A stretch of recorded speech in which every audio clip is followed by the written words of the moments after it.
BCom Bharat की सबसे popular डिग्रियों में से एक, लेकिन इसे करने के बाद एक बहुत बड़ा सवाल सामने आकर खड़ा हो जाता है। अब आगे क्या? चलिए आज इसी सवाल का जवाब ढूंढते हैं। और ये सवाल ना लगभग हर बीकॉम ग्रेजुएट के दिमाग में घूमता है।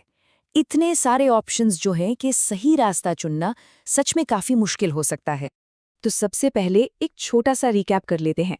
बीकॉम यानी बैचलर ऑफ कॉमर्स कॉमर्स की दुनिया में एक बहुत ही मजबूत नींव है। इसमें अकाउंटिंग, फाइनेंस, बिजनेस और इकोनॉमिक्स जैसे सब्जेक्ट्स की अच्छी खासी जानकारी मिल जाती है। लेकिन असली चुनौती तो डिग्री के बाद ही शुरू होती है, यानी अगला कदम चुनना। पर अच्छी बात यह है कि इन सभी विकल्पों को हम मोटे तौर पर 3 रास्तों में बांट सकते हैं। तो आज की हमारी चर्चा का रोड मैप कुछ ऐसा रहेगा। पहले हम उन 3 मुख्य रास्तों को समझेंगे, फिर प्रोफेशनल कोर्सेज और हायर स्टडीज में क्या क्या है ये देखेंगे, इसके बाद जॉब्स और स्किल्स की बात करेंगे, सैलरी कितनी मिल सकती है इस पर नजर डालेंगे, और आखिर में सबसे जरूरी कि सही चुनाव कैसे किया जाए। तो सेक्शन 1, 3 मुख्य रास्ते।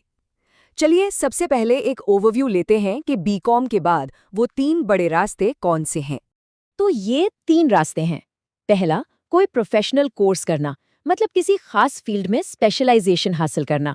दूसरा, हायर स्टडीज, यानी अपनी एकेडमिक पढ़ाई को और आगे ले जाना।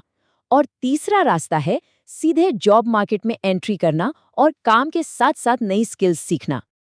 अब आते हैं सेक्शन 2 पर, प्रोफेशनल कोर्सेज और हायर स्टडीज। चलिए इन दोनों रास्तों को थोड़ा और गहराई से समझते हैं, जो स्पेशलाइजेशन पर फोकस करते हैं। प्रोफेशनल कोर्सेज की बात करें तो सीए का नाम सबसे पहले आता है, जो ऑडिटिंग और टैक्सेशन में एक्सपर्ट बनाता है। फिर है सीएस, जो कॉर्पोरेट लॉ का स्पेशलिस्ट है। सीएमए कॉस्ट मैनेजमेंट पर फोकस करता है, और सीएफए फाइनेंस और इन्वेस्टमेंट की दुनिया के दरवाजे खोलता है। ये सभी कोर्सेज हाई लेवल स्पेशलाइजेशन और जबरदस्त सैलरी का रास्ता है। और अगर किसी को एकेडमिक्स में ही आगे बढ़ना है तो एमकॉम किसी एक सब्जेक्ट में गहरी समझ देता है। वहीं एमबीए सीधे मैनेजमेंट और लीडरशिप रोल्स के लिए तैयार करता है, और यहाँ सैलरी भी काफी शानदार होती है। सेक्शन 3, जॉब्स और स्किल्स। अब बात करते हैं उस रास्ते की जो उन लोगों के लिए है जो पढ़ाई के बाद सीधे काम शुरू करना चाहते हैं। देखिए, बीकॉम की डिग्री अपने आप में एक गेटवे है। इसके आधार पर सरकारी और प्राइवेट दोनों सेक्टर्स में कई दरवाजे खुल जाते हैं, बैंकिंग से लेकर कॉरपोरेट रोल्स तक। पर यहाँ एक दिलचस्प बात है, साल 2026 में कंपनियां सिर्फ डिग्री नहीं देख रही हैं, वो खास तौर पर प्रैक्टिकल स्किल्स ढूंढ रही हैं जिनकी मार्केट में बहुत ज़्यादा डिमांड है। टैली और एडवांस्ड एक्सेल, ये तो समझ लीजिए फाइनेंस की दुनिया की एबीसी हैं।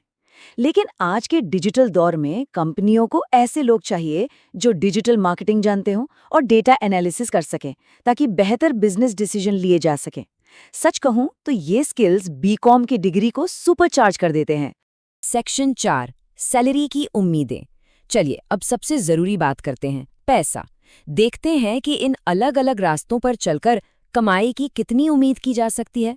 और ये टेबल काफ़ी कुछ साफ कर देती है। जैसा कि हम देख सकते हैं, सीए या एमबीए जैसी प्रोफेशनल क्वालिफिकेशंस से कमाई की क्षमता सबसे ज़्यादा होती है, जो सालाना 20 से 25 लाख तक भी जा सकती है। तो अब आते हैं आखिरी सेक्शन पर, सही चुनाव कैसे करें। इतने सारे ऑप्शंस हैं, तो सही फैसला लिया कैसे जाए। देखिए, इसका एक सीधा सा फॉर्मूला है। सबसे अच्छे फैसले वो होते हैं जो अपने इंटरेस्ट और लॉन्ग टर्म सोच पर आधारित हों। और सबसे बड़ी गलतियां होती हैं कंफ्यूजन में समय बर्बाद करना और प्रैक्टिकल स्किल्स को नजरअंदाज करना। चलिए अब कुछ ऐसे पक्के कॉम्बिनेशंस देखते हैं जो कामयाबी का एक सीधा रास्ता बना सकते हैं।